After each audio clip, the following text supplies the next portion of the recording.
whatever works, whatever's going to work. All I wanted to do was just give you some ideas of how you could move the soloist around. The other thing I noticed, you need to have a purpose for that commercial that you throw in. And Chic of Araby, you know, we're still having fun, whatever it was, and also mutual fun. All right, we know what the name is, and by the time you're into the song, it may not be important.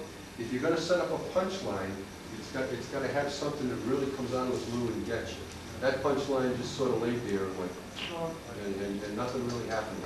So if you can think of a way to work in a lyric to make it work, or something else to bring that walk up and hand out business cards.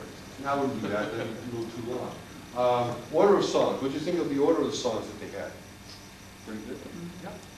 Okay, they opened up with Song and Dance Man. Not really a classic barbershop opener by any manner of means, but it was toe-tapping. It got your attention, got you involved. Maybe they want to look for a little shorter opener, but for the time being, since I asked them 10 minutes before they did it to put something together, that one worked fine. It had an opening feeling to it. Got you in. Remember, your audience does not have to leave their homes to have better entertainment than barbershoppers. They've got TV, they've got satellite dishes, they've got VCRs, they've got everything they need to bring top quality entertainment into their homes. The reason they come out to a barbershop performance in the first place is that it's live entertainment and that there's an interchange. And part of that interchange needs to involve the audience. Snapping their fingers, tapping their toes, singing along, bobbing their heads, using their imaginations, scratching at the appropriate times, giggling, booing, hissing, whatever that, you know, with villains like in melodramas and so forth. Whatever it is, they have a chance to actively participate. They have the same opportunities with a television set, but they don't do it because the television set can't hear them. These guys can. And there's a tremendous communication that takes place between performer and audience. We need to be aware of those. Second song, Somebody Else Has Taken My Place, still kind of breezy. Bring it down a little bit on a change of pace with I Wish I Was 18 Again. A little strophic, but it's a nice song. And now they take with the movement, they've got something off of there. Chic of Araby, yeah, I remember that song. Anything else anybody wants to add to these guys, rather than trying to build them a whole act on the spot? Those little things right there, on that one 4-song little package, would give them a basis of things to start. Hide the stuff that you're going to do between the songs in your rehearsal patterns, too, so that you know who's going to say what and where it's going to come. There's a lot of talent here. You guys are not 4 guys that fell off a turnip truck somewhere. You know what you're doing. And to put the whole thing together would be real nice. Thanks very much.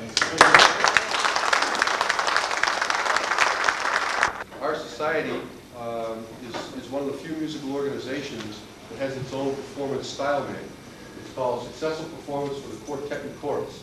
Now, I wrote it, and I didn't write it, I put it together with a bunch of other guys that contributed. And basically, I put in a lot of ideas and tied the ideas together and all of that.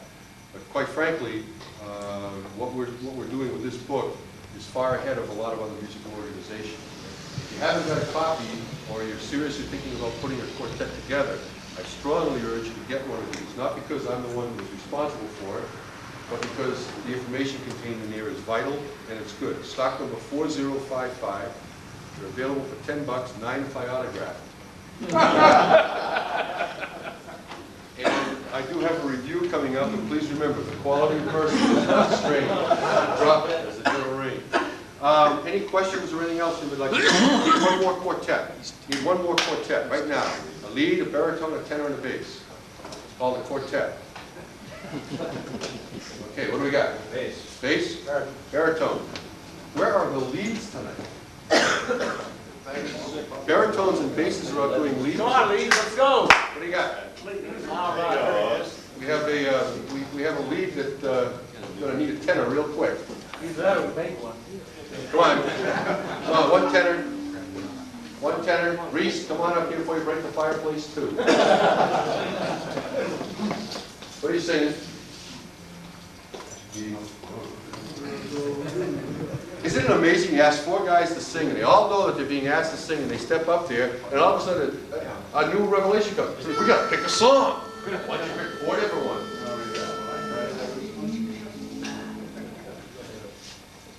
Oh. dancing. Part of it. Heart of my heart, I love you. Life would be lost without you. Light of my life, my darling, I love you. I love you. I can forget you never. From you I ne'er can sever. Say you'll be mine forever.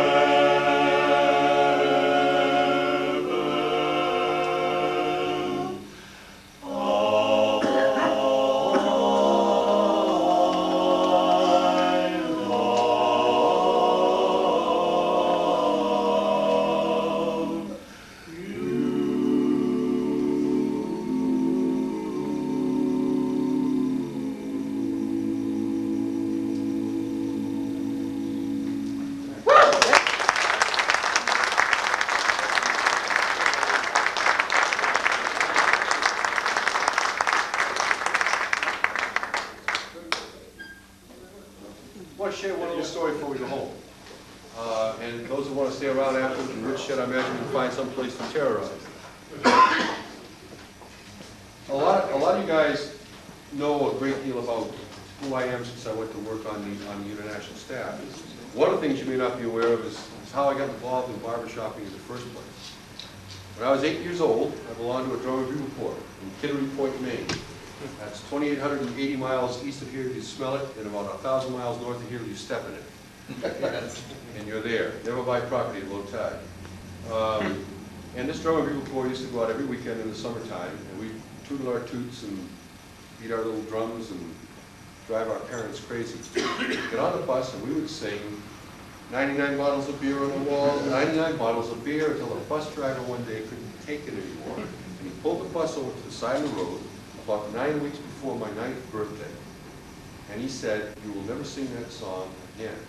And he taught the whole busload full of 9, 10, 8, 13-year-old kids, that age range, how to sing "Now Is the Hour" before Part Harmony.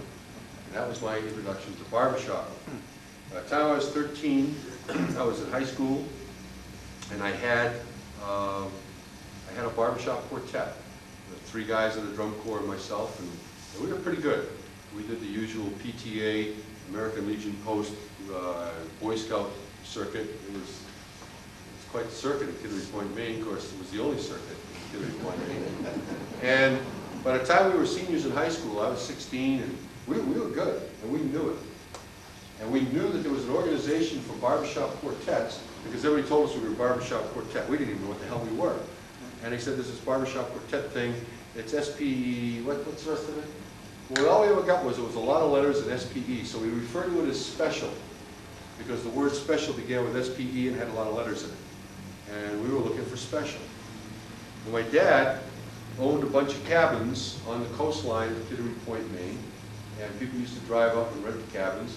And my 2 worthless sisters and I used to have to change the sheets, and I, of course, had to do the lawn and hedges because the girls couldn't handle that. They'd break the fingernail. And we changed these beds around and all that. So one day, I was changing up one of the cabins, since my 2 lazy sisters had stayed overnight at their cousin's house, but that's another story. I wasn't allowed to go. And there was this newspaper folded back, and it was an ad about this big. And it said, "Barbershop Quartet Extravaganza. Come see the finest barbershop quartets in the world. Sponsored by such and such, SPEBSQSA." There it is, there's the word. Albany, New York. Now, I was 16 years old. I had had my driver's license for exactly 2 weeks. My father had his brand new Ford station wagon for exactly 10 days. I convinced him to allow me to take 3 other sex-craved, depraved high school boys across 3 state lines with no turnpike Albany, New York, which was 275 miles away on a Friday night with his brand new car. A career in sales was on the horizon.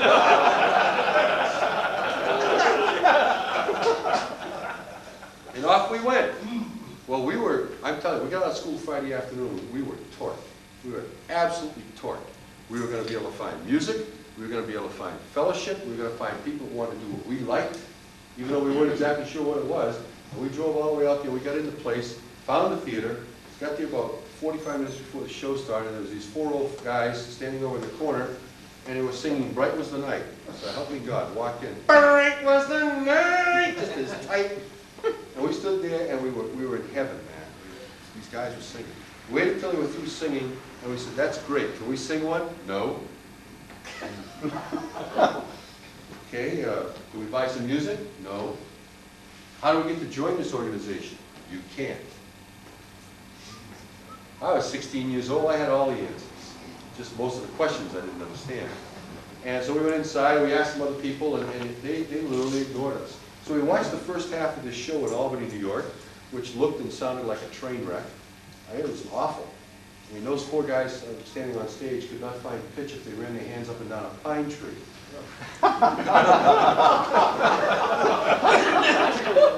They were terrible, man. They were absolutely terrible. And we drove 275 miles knowing that we sang better than that. So we waited till intermission, we came outside, we tried our case again, and everybody kept saying, no, Dan, go away, leave us alone, we want to sing, you're interrupting us. I got so mad, and the baritone of my quartet and I got so mad at what was going on, that we got back in the car at intermission, and we drove home reciting early Anglo-Saxon incantations. And I went into a career of I was still playing drums, but I already started playing in a few little bands. I went into a career of rock and roll drumming. And barbershopping always had the F word that preceded it whenever I talked about it. They wouldn't let you join.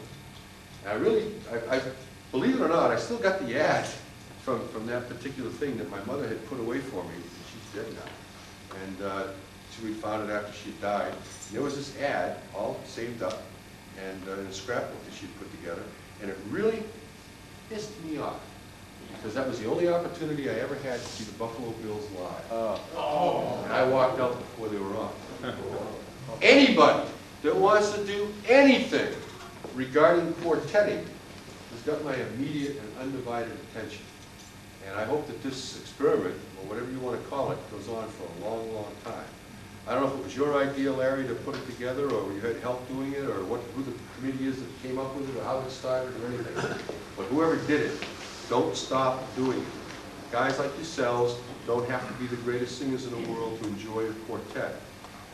Somewhere along the line, you could have the opportunity to affect someone like myself, who would drive 275 miles and really like what you did, if you'd only pay attention to them too. And if we don't find some replacements for ourselves in the next few years, we don't have a society anymore. At the rate of 400 men per year average loss, we'll be out of business by the year 2013. And I'd kind of like to see it around a little longer than that. And I'd kind of like to see this organization be the spearhead for a lot of other quartet sort of meetings going on throughout the society. For having asked me to be here, my thanks go to Dean Scoville, also to Larry, who basically set it up with the communications and the telephone and all of that, and all of you for taking another night out of your regular barbershop activities just to be here. Thanks very much. Thank you.